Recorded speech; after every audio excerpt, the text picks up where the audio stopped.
弟兄姐妹平安，今天是2021年的12月11号。今天的经文是以赛亚书第12章第2到第6节，阿摩司书第9章第8到15节，路加福音第1章57到66节。今天要跟大家分享的主题是重新建造。上个主日我们在主日的信息里面分享了主题为主预备道路。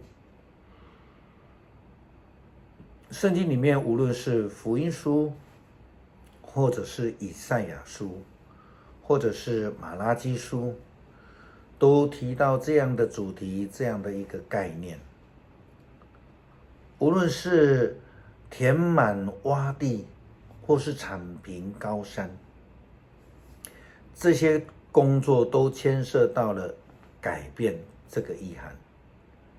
在旧约先知时代，约略是在主前700年前，这样的一个时代，所谓的公共工程并不存在，此类移山填海造路的概念也应该不普遍的存在。但这样的铲平高山、填平洼谷的想法，已经出现在先知书的预言里面。想必这对当时候的人而言，这个是非常难理解的一件事情。当时候的人或许对圣殿被毁以及重建圣殿有一些概念，特别是他们非常的期待。先知常以这个圣殿的重建来跟以色列人谈论回归的事情，他们与上帝的关系的重新建立。他们因为背离了上帝，离开了真道，他们被掳，圣殿被毁，圣殿的重建就成为他们回归上帝保守的一个非常重要的记号以及方向。但是如何被重建、重新的建造，就是一个非常重要的事情。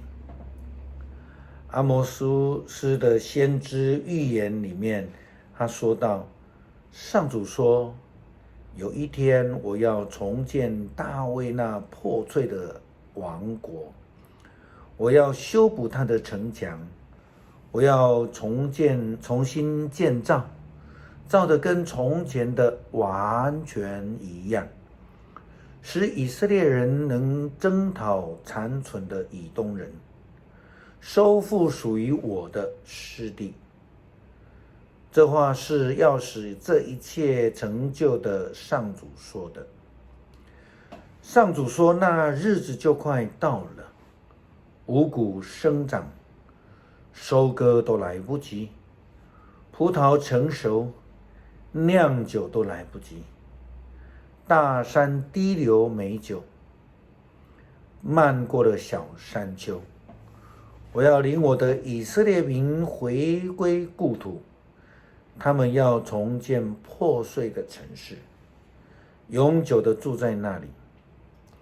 他们要重新开垦葡萄园，喝自己所酿的酒。他们要重新经营园圃，吃其中出产的果实。我要把我的子民种植在我赐给他们的土地上，他们绝不会再被人连根拔起。上主，你们的上帝这样宣布了。重新建造的第一件事情是什么？牧师学一句流行的语言说，叫做打掉重练。是的，必定要拆除这个旧的。虽然我们知道耶路撒冷城已经是被毁了，但是以色列人的心也需要被打掉重练。他们若是没有抛弃那种旧的行为，又如何能够领受新的恩典，回归故土，重建圣殿呢？阿摩斯先知这样说道：我要发命令，把以色列人放进筛子里，在列国中筛，把败类全部筛掉。在我的子民当中，那些说苦难不至于临到我们的人，罪人，都要在刀剑下死亡。打破传统、打破文化的枯燥，是信仰重建非常重要的一个基础。路加福音第1章记载了施洗约翰的出生。关于如何取名，就有那种传统跟上帝启示之间的冲突了。传统文化上面呢，撒迦利亚的家族里面并没有取名约翰的这个名字，但这个名字却是上帝的旨意和启示。上帝要在这个重建耶路撒冷的救恩上，给这个撒迦利亚的旨意，就是他的儿子要取名为约翰。上帝并且让撒迦利亚哑口来展现上帝自己的旨意。当撒迦利亚将孩子取名为约翰的时候，他就可以重新的开口说话，并且呢，颂赞归荣耀给上帝。经文告诉我们，撒迦利亚要了一块写字板，写上他的名字是约翰。大家都非常惊讶。就在这时候，撒迦利亚就又能够说话了，他就开口颂赞上帝。邻居都很惊讶，这消息传遍了全犹太山区。听见的人都在想，这孩子将来会成为怎么样的人物？因为显然有主的全能与他同在。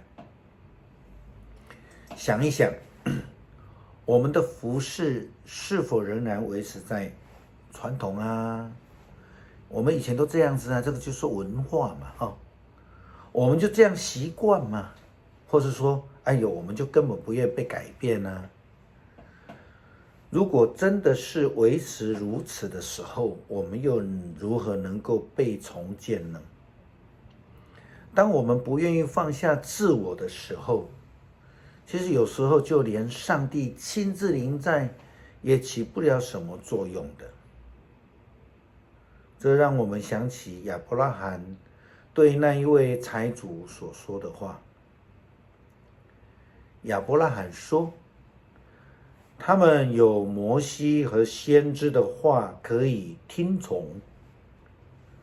他说，主亚伯拉罕啊，不是的，若是有一个从死里复活的，他们到他们那里去，他们必要悔改。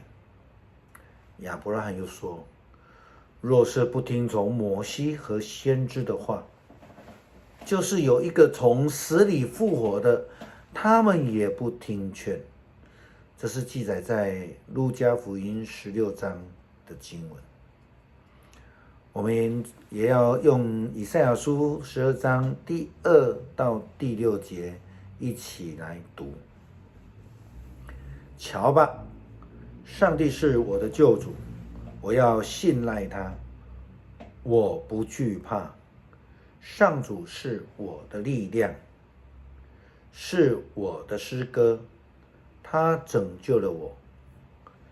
正如清水使干渴的人欢心，上帝的子民也因他的拯救喜乐。在那一天，你们要歌唱，感谢上主，称颂他的名，要向万国宣告他的作为。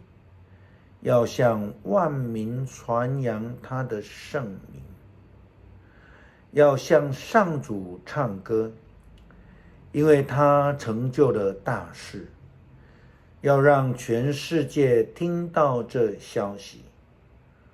住在锡安的人都要欢呼歌唱，以色列神圣的上帝多么伟大呀！